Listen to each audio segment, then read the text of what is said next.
Hi, this is Mashnu, and I have here a beautiful endgame study. This is something that it's almost art, actually. In endgame studies, we see positions and solutions that are so different than, let's say, our normal ways of thinking, that they become art. And I must say, this position, I found it on the internet while I was reading the Twitter account of Chess Network. As you know, Chess Network is one of the video makers here on YouTube, and Chess Network also has a Twitter account, and so now and then there is an endgame study link, web link. So this one I found there, and the idea is that it's white to move here, and it's almost impossible to save this game. Thus, at first sight we see that black has an important check on c5 here, so it prevents white from promoting, and black has this pawn here that can advance to g5, so it looks very, very difficult for white. Now, if you would like to try to find the solution yourself, pause the video and see if you can find the solution here for white, how to make a draw.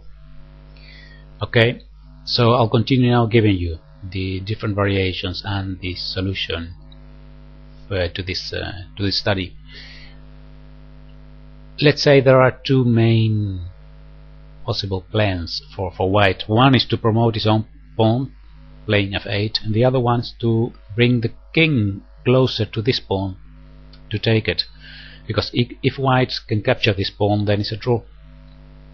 Let's have a short look at the first option, to promote immediately. So play f8, queen, then there is a check on c5, king moves, and then bishop takes c8, and this is now won for black. Even if the king goes to g6 to stop this pawn, then the king simply comes closer, and at a certain point the black king will be on e7 or e6, and the king will have to move, and then the pawn can advance supported by the king. So this is not an idea. And by the way, of course, if we take the bishop, then the pawn starts running to g5 and promotes. So this is impossible. So another option would be to bring the king closer to the pawn. So play, for example, king to e6 to try to stop this pawn here from advancing. And in that case, well, first of all, black wants to prevent white from promoting on f8, so he plays bishop to c5. If the king now goes to f5 to try to stop this pawn, then black goes with bishop to f8, defending the pawn on g7, and then we get a similar position as in the previous variation.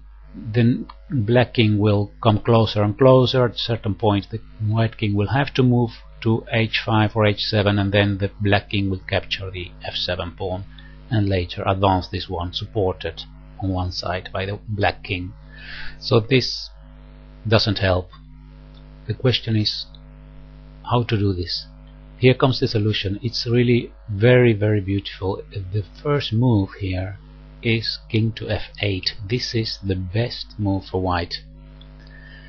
What happens is that we are attacking the g7 pawn. So let's say that black plays g5 in order to advance and promote, without being afraid of white promoting here on f8, because we always have bishop c5 with black. Now white goes to e7. Now it starts becoming dangerous that white will maybe promote here, so black could give a check on c5. Now comes king to e6, and black keeps advancing with his pawn to g4, and here comes the key move for white. The key move is king to d5.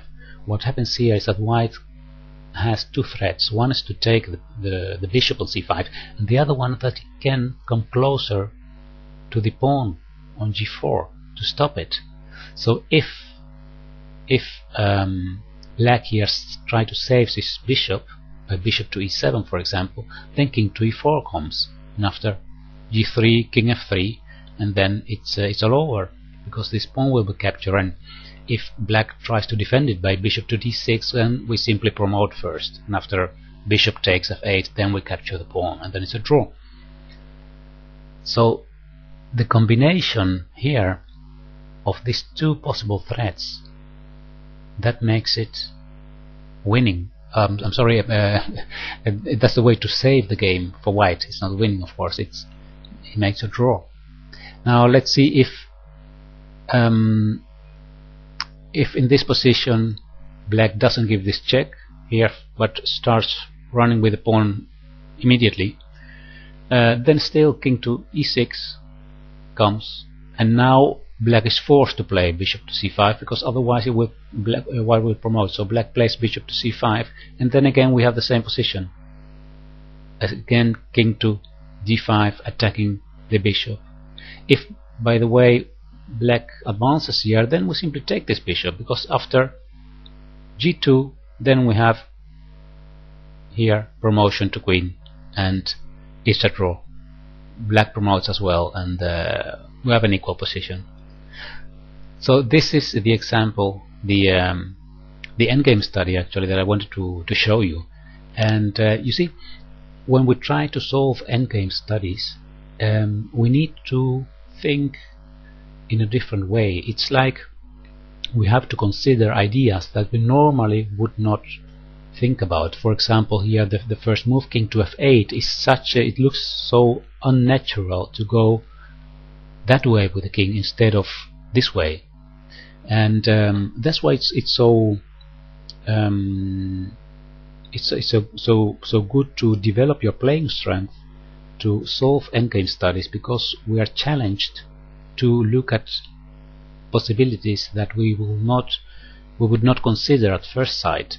And that's something that you can use also in your own games, not only in the end game but also in the middle game, to think creatively, to think about options that are not so easy to see.